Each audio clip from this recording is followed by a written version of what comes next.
ചോദിച്ചു അയ്യോ ചേച്ചി എടാ ഇപ്പഴാ കാണുന്നത്. അല്ല ഇങ്ങനെ നോക്കുക. കാണാം ഒരുപോലെ പറയുന്ന രണ്ട് ചേച്ചിമാർ. എന്നാ ചേച്ചിയായിട്ടൊന്നും കൂട്ടുണ്ടോ? ചേച്ചിയല്ല അനിയത്തി. അനിയത്തിയായിട്ടുണ്ട്, മോളായിട്ട്. അയ്യോ മോളെ ചീനമോളെ ചീനമുളകേ. ഇത് വലുതായിട്ട് ചീരയാവും അല്ലേ? എനിക്കിപ്പോ ഒരു പാട്ട് ഓർമ്മ വരുന്നുണ്ട്. മഞ്ഞിൽ കുളിച്ചു നിൽക്കും ചന്ദ്രികാവസന്തം. വരുന്നില്ലടോ, പോയി. അതല്ലടോ, ഇപ്പൊ വെയിലല്ലടോ, അപ്പോഴാണ് മഞ്ഞിൽ കുളിച്ചില്ല, വെയിലിൽ കുളിച്ചു നിൽക്കുന്ന പൊൻവെയിലിൽ കുളിച്ചിരിക്കും. അടിപൊളി. ഇതാണ് കേട്ടോ. ഇത് ശരിക്കും പുളിയാരിലെന്ന് പറയുന്ന പോലത്തെ ഒരു സാധനമാണ്.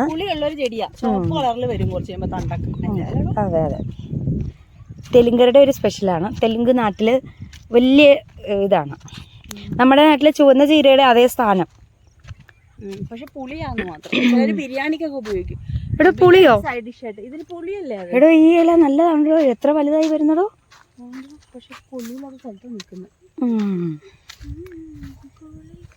ശരി, അപ്പൊ നമുക്കിങ്ങനെ നടക്കാം. ചോദിച്ചിപ്പാ ഉപ്പന്മാര് വയ്ക്കുന്നു. നമുക്കും വെച്ച് പറ്റിക്കാരാ. അയ്യോ ഗ്യാസ് വരെ വന്നു. അതാണ് അതെ. ആ ചേച്ചി വന്ന് അവിടെ നിൽക്കുന്നുണ്ട്. നമ്മൾ ഇങ്ങോട്ട് വരുമ്പം നമ്മളോട് കാര്യങ്ങളൊക്കെ സംസാരിച്ചാൽ അവരെല്ലാം തോന്നും. അവർ ഇത് വേറെ ആരാ? അതെ അതെ. ദൈവമേ, ചൂലും കൊണ്ട് അടിക്കൂടെ നമ്മളെ. ഒറ്റയടിപ്പ് അത് താണ്ടി പോവാണ് രണ്ടുപേരും. ഇല്ല ഒറ്റയടി പാതകൾ എന്ന് പറയാം. ഇവിടെയൊക്കെ വന്നിരുന്ന് എഴുതാനൊക്കെ തോന്നുമല്ലോ. ഒരു ബുക്കൊക്കെ പേനയൊക്കെ എടുത്തിട്ട് വന്ന് ഇവിടെ ഇങ്ങനെ കാറ്റും കൊണ്ട് നമുക്കിങ്ങനെ പ്രകൃതിയുടെ മണവും അറിഞ്ഞ്, ഈ മണം അറിഞ്ഞ അയ്യോ എൻ്റെ പൊന്നെ.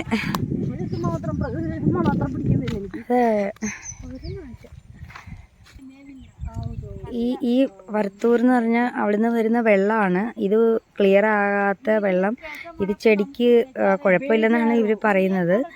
ഈ കിഴങ്ങ് വർഗ്ഗങ്ങൾ വരില്ല, കിഴങ്ങ് വർഗ്ഗങ്ങൾ നശിച്ചു പോകും. പക്ഷെ ഭൂമിയുടെ മേളിലേക്ക് വരുന്ന ഇതായതുകൊണ്ട് ഇതിനൊന്നും കുഴപ്പമൊന്നുമില്ലെന്നാണ് ഇവർ പറയുന്നത്. കൃഷിക്കാരാണ് കേട്ടോ, നല്ല സ്നേഹമുള്ള ആൾക്കാരാണ്. നമ്മളോട് എത്ര സ്നേഹമായിട്ട് സംസാരിക്കുന്നത് കണ്ടോ. അതാണ്, ഒരു അഹങ്കാരവും ഇല്ല. ഏക്കർ കണക്കിന് സ്ഥലമുള്ള ആൾക്കാരാണ്. അവരെ കണ്ടു കഴിഞ്ഞാൽ നമുക്ക് തോന്നുകയില്ല. പക്ഷെ ഒരു അഹങ്കാരവും ഇല്ലാത്ത മനുഷ്യരാണ്. നമുക്ക് ഇവരോടൊക്കെ സംസാരിക്കുമ്പോൾ തന്നെ ഒരു സന്തോഷമാണ് കേട്ടോ.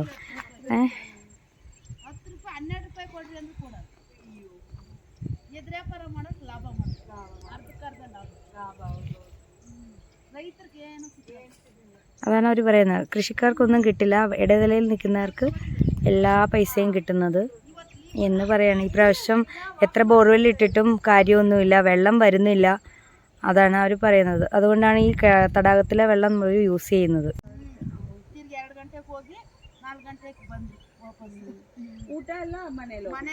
എല്ലാം ഒരു കെട്ട് ഈ സാധനത്തിന്, ഈ മല്ലിയുടെ ഇലയ്ക്ക് ഒരു കെട്ടിന് അവർക്ക് 12 രൂപ കിട്ടിയാൽ കൊള്ളാമെന്നാണ് അവർ പറയുന്നത്. ശരിക്കും പറഞ്ഞാൽ നമ്മൾ വെളിയിൽ കടയിൽ വാങ്ങിക്കുമ്പോൾ ഒരു കെട്ടിന് 30 രൂപ 35 രൂപയാണ്.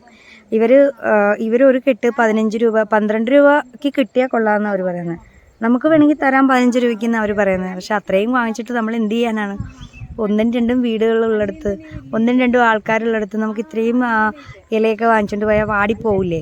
അപ്പോൾ അതാണ് അവർ പറയുന്നത്. കൃഷിക്കാർ കഷ്ടപ്പെട്ട് ജോലി ചെയ്ത് അവർക്ക് അതിൻ്റെ വില, ആ കഷ്ടപ്പാടിൻ്റെ വില അവർക്ക് കിട്ടുന്നില്ലല്ലോ. അതാണ് അവർ പറയുന്നത് കേട്ടോ.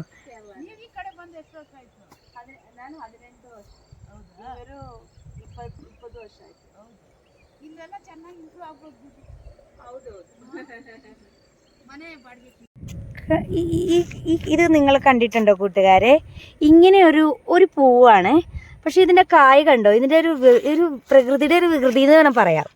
ഇതെന്ത് കായാണ് കൂട്ടുകാരെ? ഇത് നിങ്ങൾക്ക് വല്ല വിവരമുണ്ടോ? ഈ ഷീനുവിനൊരു വിവരമില്ല. ഷീനു പറയുന്നത് ഷീനുവിന് അറിയാവുന്ന അല്ലടോ അടുക്കി അടുക്കി വെച്ചിരിക്കുന്ന പോലെ. ആ ഒരു കൊട്ട പോലെ ഇരിക്കുന്നേ. അതാ ഞാൻ പറയുന്നത്, ഇതെന്താ സംഭവം? സൈഡിൽ നിന്ന് വെച്ച് നോക്ക്, അത് താമര പോലെ ഇരിക്കുന്നു കണ്ടോ. ഈ കണ്ട താമര പോലെ ഇല്ലേ, കൊട്ട കൊട്ട. സൈഡിൽ നിന്ന് നോക്കാം. ഇത് ഉണങ്ങി ഉണങ്ങി ഉണങ്ങി ഉണങ്ങി ഇരിക്കുവാണ് സത്യം പറഞ്ഞ. ഇതെന്താണ് സംഭവം? ഷോ, നമ്മൾക്ക് അറിയാൻ വയ്യാത്ത പലതും ഈ ഭൂമിയിൽ ഉണ്ടെന്ന് ഇപ്പോഴല്ലേ മനസ്സിലാവുന്നേ. എടോ പോടോ. പക്ഷെ നല്ല രസമുണ്ടല്ലേടാ.